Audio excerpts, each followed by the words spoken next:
আসসালামু আলাইকুম friends, welcome back to my channel. তো আজ আমি চালের গুঁড়ি ছাড়াই ভাপা পিঠা তৈরি করে দেখাবো। তো অনেক সময় দেখা যায় চালের গুঁড়ির জন্য আমরা ভাপা পিঠা তৈরি করে খেতে পারি না। তো আজকে চালের গুঁড়ি ছাড়াই আজকের ভাপা পিঠাটা কিভাবে তৈরি করছি তো চলুন দেখে নিই।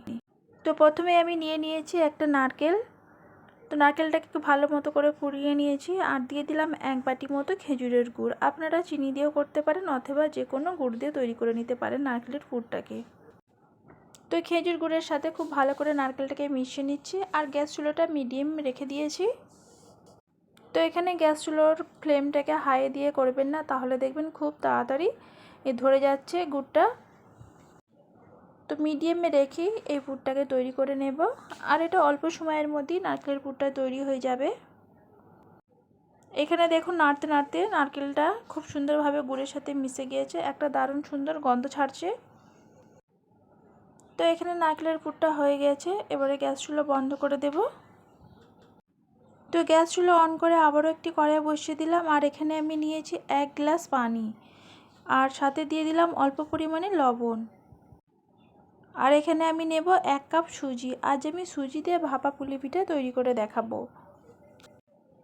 তো 1 গ্লাস পানিতে 1 কাপ সুজি একেবারে পারফেক্ট। আপনারা চাইলে এই মাপটা নিয়ে করতে পারেন। তো সুজিটা দেখুন খুব সুন্দরভাবে পানির সাথে মিশে গিয়েছে আর এখানে একটুও কিন্তু পানি লাগবে না, এই পানির মধ্যেই সুজিটা খুব সুন্দরভাবে সিদ্ধ হয়ে যাবে। তো এখানে দেখুন নাড়তে নাড়তে সুজিটা মোটা হয়ে এসেছে। তো গ্যাসের ফ্লেমটাকে লোতে রেখে ঢাকা দিয়ে রেখে দেবো 2 থেকে 3 মিনিটের জন্য।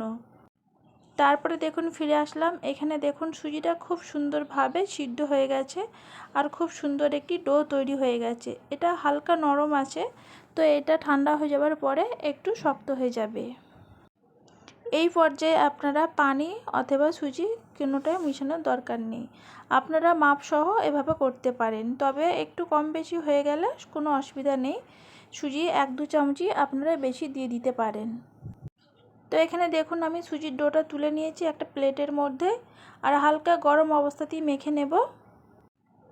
তো এখানে দেখুন একটা হাতার সাহায্যে খুব সুন্দরভাবে মেখে নিচ্ছি আর সুজিটা দেখুন কতটা সুন্দর একটি ডো তৈরি হয়ে গিয়েছে।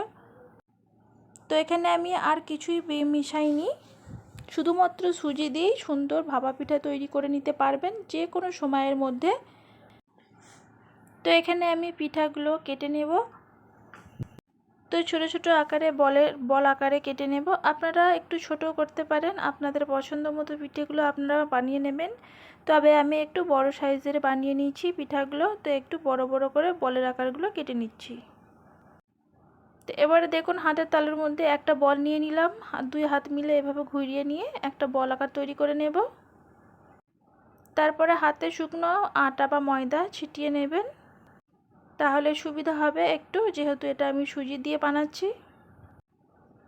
তো এবারে দেখুন বাটি আকারে করে নিয়ে নারকেলের পুরটা দিয়ে দিচ্ছি। তো নারকেলের পুরটা দেওয়ার পরে 2 পাশ থেকে মুখটাকে দেখুন খুব সুন্দরভাবে বন্ধ করে নিতে হবে। তো এখানে দেখুন পিঠেটা আমি কিভাবে মুখটা বন্ধ করে দিলাম, আপনারা দেখলেই বানিয়ে নিতে পারবেন। আর পিঠেটা আমি কিভাবে তৈরি করলাম চাইলে ভিডিওটি স্কিপ না করে সম্পূর্ণ দেখলেই বুঝতে পারবেন। তো এখানে দেখুন আমি সবগুলো পিঠা তৈরি করে নিয়েছি আর খুবই সহজ আর অল্প সময়ের মধ্যে পিঠাগুলো বানিয়ে নিতে পারবেন। তো এবারে আমি ভাপিয়ে নেব।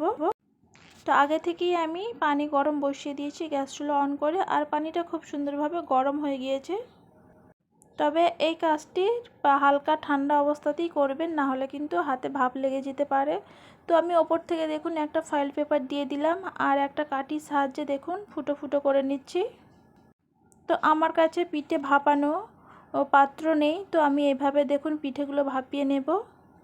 তো অনেকের কাছে হয়তো থাকে আবার নেই পিঠে ভাপানো মেকার, আপনারা চাইলে এই টিপসটি ফলো করতে পারেন। দেখুন কতটা সুন্দর হয়েছে আর উপর দিকে দেখুন খুব সুন্দরভাবে ভাপ উঠতে শুরু করে দিয়েছে আর এটা অল্প সময়ের মধ্যেই পিঠাগুলো সিদ্ধ হয়ে যাবে।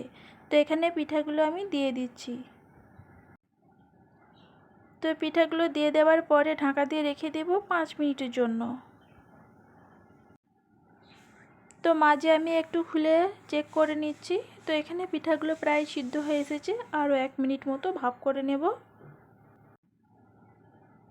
তো দেখেই বুঝতে পারলেন পিঠে ভাপানো কতটা ইজি। আপনারা সুজির ভাপা পিঠা কাউকে যদি একবার খাওয়ান, সে আরও একবার আপনাকে রিকোয়েস্ট করবে। আর এই পিঠাটা যেমন নরম হয়েছে তেমনি খেতেও সুন্দর হয়েছে। তো গরম অবস্থায় আমি তুলে নিয়ে হালকা ঠান্ডা করে নেবার পরে একটা প্লেটের মধ্যে পরিবেশন করে নিচ্ছি। আশা করছি আজকের এই রেসিপিটা আপনাদের কাছে একটু হলেও ভালো লেগেছে। ভালো লেগে থাকলে প্লিজ লাইক, কমেন্ট, শেয়ার আর সাবস্ক্রাইব করে পাশে থাকা বেল আইকনটি অবশ্যই প্রেস করবেন। আর আমার সকল বন্ধুদের কাছে জানাই অসংখ্য ধন্যবাদ এতক্ষণ আমার সাথে থাকার জন্য। তো ভিডিওটিকে আর বেশি বড় করলাম না, এখানেই শেষ করলাম। আবারও অন্য কোনো রেসিপি নিয়ে চলে আসবো। আল্লাহ হাফিজ।